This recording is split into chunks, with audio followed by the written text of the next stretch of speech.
साथियों, जय मूल निवासी, जय भीम, जय भारत, जय संविधान। साथियों, आज का जो ये वीडियो आपके सामने रखा जा रहा है, इस वीडियो में वामसेप के 40वें राष्ट्रीय अधिवेशन जो राष्ट्रीय मूल निवासी संघ और भारतीय भीम सेना के संयुक्त तत्वाधान में हैदराबाद में 26, 27 और 28 दिसंबर को आयोजित होने जा रहा है। 2024 के दिसंबर के आखिरी सप्ताह के अंदर इस अधिवेशन में तीसरे दिन 28 तारीख को होने वाले विषयों पर, गंभीर विषयों पर चर्चा के लिए हम लोगों ने जिन लोगों को आमंत्रित किया है और जिन विषयों पर चर्चा होगी, इसकी जानकारी मैं आपको इस वीडियो के माध्यम से देना चाह रहा हूं, ताकि आप लोगों को इस बारे में पता चल सके कि आखिर हमारा जो अधिवेशन है वो सिर्फ लोगों को इकट्ठा करने का है, या फिर कोई उनका फालतू खर्चा करवाने का है, या फिर कोई अन्य उद्देश्य है, या फिर हमें लोगों को हकीकत से वाकिफ़ करने का हमारा जो उद्देश्य है, और जो देश के अंदर छुपे हुए षड्यंत्र चल रहे हैं उन षड्यंत्रों को उजागर करके लोगों के सामने रखने का उद्देश्य है। इसके बारे में आप गंभीरता से विचार कर सकें, सोच सकें और इसका लाभ ले सकें। इसके लिए हमने 28 तारीख यानी कि जो हमारा एक तरह से सत्रात्मक कार्यक्रम जो चलेगा उसका तीसरा दिन, क्योंकि 29 और 30 तारीख को हमारा सार्वजनिक भ्रमण का कार्यक्रम है। वहाँ के ऐतिहासिक और भौगोलिक जो भी है वहाँ पर उनकी जानकारी लेना, प्राप्त करना हमारा 2 दिन का कार्यक्रम रहेगा। उससे पहले यानी कि सेशनात्मक कार्यक्रम का सेशनल प्रोग्राम जो हमारा है उसके 28 तारीख का प्रोग्राम मैं आपके सामने रखने जा रहा हूँ, ताकि आप लोगों को इसकी जानकारी हो सके कि वहाँ पर कितने गंभीर मुद्दों के ऊपर चर्चा होने जा रही है। अधिकांश हमारे लोग सोचते हैं कि हमारा पैसा वेस्ट होगा, समय वेस्ट होगा, दूर बहुत है, कैसे जाएंगे, ट्रेन नहीं है, टिकट नहीं मिल रहा है, बहुत सारी बातें हो सकती हैं, लेकिन मैं सिर्फ इन चीज़ों को बहाना मानता हूँ। अगर किसी को नहीं आना है तो उसके लिए ऐसे बहुत सारे बड़े बड़े बहाने हो सकते हैं, लेकिन मैं बहाने की बात नहीं करूँगा। मैं आपको बात करूँगा कि अगर आप वहाँ आते हैं तो आपको क्या लाभ होने वाला है। कहीं पर भी हम अपने जीवन में देखते हैं कि बहुत सारी चीज़ें जो हमारे लिए अनिवार्य है, चाहे हम रोटी के लिए भागते हैं, कपड़े के लिए भागते हैं, शिक्षा के लिए भागते हैं, चाहे मकान के लिए भागते हैं, हर दिन और कहीं पर भी घर में कोई भी परिस्थिति किसी भी प्रकार की पैदा हो जाए, कोई घर में बीमार हो जाए, कोई शादी हो जाए, विवाह हो जाए, किसी भी प्रकार का कोई भी कार्यक्रम त्यौहार ही क्यों ना हो जाए, हम लोग उसके लिए अपने आप को एडजस्ट कर लेते हैं, फटाफट तैयार हो जाते हैं और पैसा भी आ जाता है, समय भी आ जाता है, सारी चीज़ें हो जाती है। लेकिन जब कभी हम लोग इस बार की गंभीर चर्चा और अपने आप के और हमारे यानी इस देश के जो भविष्य में आने वाली जनरेशन, आने वाली पीढ़ी, उन बच्चों के भविष्य के बारे में जब कोई गंभीर चर्चा करने की बात करते हैं तो लोग उसमें कई बहाने निकाल देते हैं। मैं इस बार बिजी हूँ, मैं वो हूँ, मेरा और कोई प्रोग्राम बन गया है, मैं घर में हूँ, मैं बाहर नहीं हूँ, मुझे छुट्टी नहीं मिल रही है। सारी चीज़ें हो जाती है जब आपके घर में छोटी छोटी चीज़ों के लिए आपको पैसा, समय और माइंडसेट सारा का सारा तैयार हो जाता है। तो इतने बड़े सब्जेक्ट के ऊपर, इतने बड़े मुद्दों के ऊपर और इतने बड़े आयोजन के ऊपर आप लोगों को गंभीरता से विचार करना चाहिए कि आपके जीवन में इसका भी कोई महत्व है। अगर इसका महत्व आप नहीं समझते हैं तो आप छोटे छोटे महत्वों को लेकर के अपने जीवन को सिर्फ गुजार रहे हैं और कुछ भी नहीं कर रहे हैं। इसलिए मेरा आप लोगों से अनुरोध है कि जिस प्रकार से हमने पहले 2 वीडियो में आपको बताया है कि कितनी गंभीर चर्चा वहाँ पर होने वाली है, जिसकी शायद हमारा मूल निवासी बहुजन समाज और उसका बुद्धिजीवी वर्ग भी कल्पना भी नहीं कर सकता, कभी सोच भी नहीं सकता। अक्सर मुझे लोग कहते हैं कि आपका जब भी अधिवेशन होता है तो आप ये विषय ढूंढ के कहाँ से लाते हो।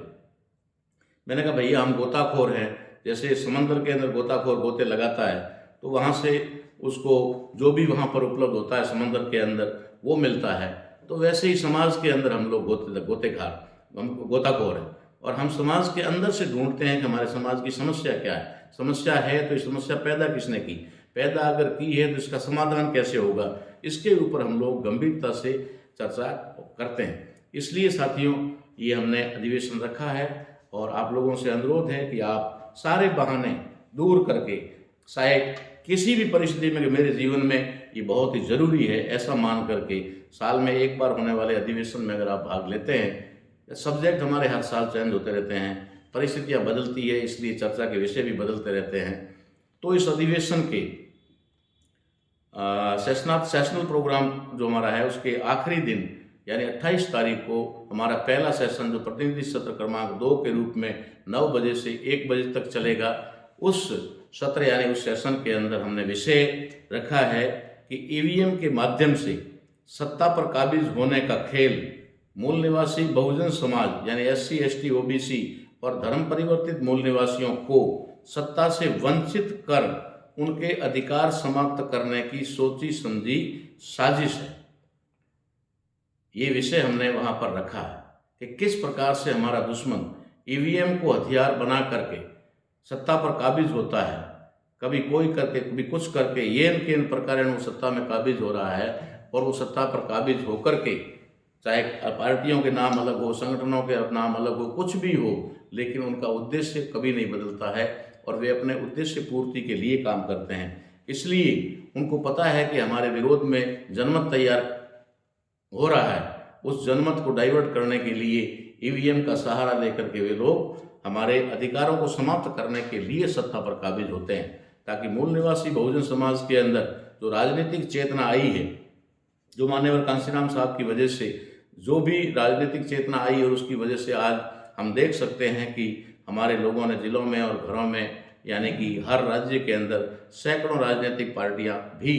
बना दी है। लेकिन उन राजनीतिक पार्टियों के बनने के बावजूद भी हम लोग आज तक सत्ता के करीब नहीं पहुंच पाए हैं। तो इसके लिए हमने ये विषय चर्चा के लिए रखा है कि किस प्रकार से दुश्मन को सत्ता से दूर करने के लिए और मूल निवासी बहुसंख्यक समाज SC ST OBC माइनॉरिटी का सत्ता में प्रवेश करवाने के लिए या सत्ता तक पहुंचाने के लिए कैसे हम लोग अपना प्लानिंग कर सकते हैं, इसके बारे में गंभीर चर्चा की जाएगी। तो इसके अंदर भी हम लोग बहुत सारे राजनीतिक लोगों को भी और ऐसे विद्वान राजनीति के बहुत सारे विश्लेषकों को भी आमंत्रित कर रहे हैं और उनके माध्यम से वहाँ पर चर्चा की जाएगी। दूसरा सेशन हमारा जो लंच ब्रेक के बाद में यानी 1 बजे से 2 बजे तक भोजन अवकाश होगा, उसके बाद में 2 बजे से लगाकर 5 बजे तक हमारा जो सेशन चलेगा वो विशेष चर्चा सत्र क्रमांक 5 के रूप में जाना जाएगा। और इसके अंदर हम लोगों ने विषय जो निर्धारित किया है उस विषय के बारे में आपको बताना चाहता हूँ कि शिक्षा, चिकित्सा और रोजगार की बजाय सरकारी सहायताएं देकर के समाज को उनके रहमो कर्म पर आश्रित रखकर पंगु बनाने का शासकीय षड्यंत्र है। आप इस सब्जेक्ट को समझ सकते हैं। मैं दोबारा रिपीट कर रहा हूँ, शिक्षा, चिकित्सा और रोजगार इस देश के अंदर रहने वाले तमाम नागरिकों को अगर सिर्फ ये 3 चीज़ें ईमानदारी से उपलब्ध करवा दी जाए, 3 चीज़ें, पहली शिक्षा, दूसरा चिकित्सा और रोजगार, जो संविधान के अंदर भी ये अनिवार्य और निःशुल्क उपलब्ध है। संविधान के अंदर भी इसका प्रावधान है कि ये तीनों चीज़ें जैसे शिक्षा और चिकित्सा निःशुल्क और अनिवार्य, फ्री एंड कंपल्सरी, और रोजगार अनिवार्य रूप से प्रत्येक स्त्री और पुरुष को रोजगार उपलब्ध करवाना ये सरकार की गारंटी है। लेकिन सरकारें शिक्षा, चिकित्सा और रोजगार देने की बजाय सरकारी सहायताएं दे रही, जैसे आपको खाद्यान्न दे रही है, 5 किलो राशन फ्री में दे रही है, उसी प्रकार से आपको बहुत सारी चीज़ें जो है वो फ्री के रूप में दे करके आप लोगों को पूरी तरह से उनके ऊपर आश्रित रहने के लिए कि बस तुम दोगे और हम खाएंगे, यानी हमें सीधी भाषा में कहूँ तो कोई दुख नहीं होगा कि भिखारी बनाने का एक षड्यंत्र उनके द्वारा किया जा रहा है। और ये षड्यंत्र कैसे किया जा रहा है? ये एक शासकीय रूप में किया जा रहा है, एक सत्ता के माध्यम से किया जा रहा है। इसलिए साथियों, क्या ये हमारे लिए सहायता है या फिर हमारे लोगों को पंगु बनाने का षड्यंत्र है? इसके ऊपर हम लोग वहाँ पर विद्वान साथियों के माध्यम से चर्चा करेंगे। इसलिए आप लोगों को भी इसके अंदर हम सादर आमंत्रित कर रहे हैं कि आप इस अधिवेशन में अधिक से अधिक अपने मिलने वाले हितैषी और अपने प्रेमी सभी लोगों को लेकर के आएंगे तो उनको उसका ज़्यादा से ज़्यादा लाभ मिलेगा। इसी प्रकार से आखिरी और समापन सत्र जो विशेष चर्चा सत्र के क्रमांक 6 के नाम पर रखा गया है, तो वो 28 तारीख की शाम को आखिरी सेशन 5:30 से 8:30 बजे तक का है। उसका विषय हमने एक रणनीति के तौर पे रखा है कि मूल निवासी बहुसंख्यक समाज को विदेशी शासनकर्ताओं या शासक वर्ग से मुक्ति दिलाने हेतु अपनी रणनीति और कार्यक्रम, कैसे हम लोग अपने समाज को संगठित कर सकते हैं, कैसे जागृत कर सकते हैं, उसके लिए हमें क्या करना होगा, किस प्रकार से संगठनों को संगठित किया जा सकता है, करना चाहिए, इन तमाम चीज़ों पर चर्चा इसमें होगी। और इसके अंदर मुख्य रूप से हमारे जो देश भर के आमंत्रित कार्यकर्तागण हैं, पदाधिकारी हैं, उन लोगों को एक रणनीतिक तौर से तैयार किया जाएगा कि हमें आगे भविष्य में क्या करना है। तो ये जानकारी मैंने आपको देना उचित समझा कि इस अधिवेशन में, क्योंकि हम लोग धन के अभाव में और बहुत सारी चीज़ें जो हमारे लिए बाधाएं बनी हुई है, चाहे दुश्मनों के माध्यम से हो, चाहे कोई वजह हो, लेकिन हम लोग पूरी तरह से इसको प्रचार प्रसार का माध्यम नहीं बना पाए, जो प्रिंट मीडिया का होता है या फिर जैसे कहा जाए कि इलेक्ट्रॉनिक मीडिया का है या कोई भी है, हम लोग नहीं कर पाए। इसलिए मैंने इस वीडियो के माध्यम से आप लोगों को संदेश देने का एक प्रयास किया है कि आप इस अधिवेशन में ज़्यादा से ज़्यादा संख्या में पहुँचें और पहुँच करके इसका लाभ लें, ताकि हम अपने बच्चों का भविष्य सुरक्षित कर सकें और उनको दुश्मनों के उस जाल और षड्यंत्र से बचा सकें। तो आप सभी लोगों से पुनः अनुरोध है कि आप अधिक से अधिक संख्या में हर चीज़, हर महत्वपूर्ण कार्य को छोड़ करके इसे महत्वपूर्ण समझ करके, ताकि आप लोगों को वहाँ जो जानकारी दी जाएगी वो जानकारी सिर्फ और सिर्फ इसके लिए नहीं दी जाएगी कि आपको कोई मूवमेंट बनाना है, कोई, ये आपके जीवन में भी बहुत सारे काम आएगी। आपके व्यक्तिगत जीवन में भी वहाँ पर दी हुई जानकारियाँ बहुत कुछ लाभदायी होगी। इसलिए आप लोगों से अनुरोध है एक बार पुनः कि आप ज़्यादा से ज़्यादा संख्या में पधारें। इसी के साथ सभी को जय मूल्यवासी, जय भारत, जय संविधान, जय भीम।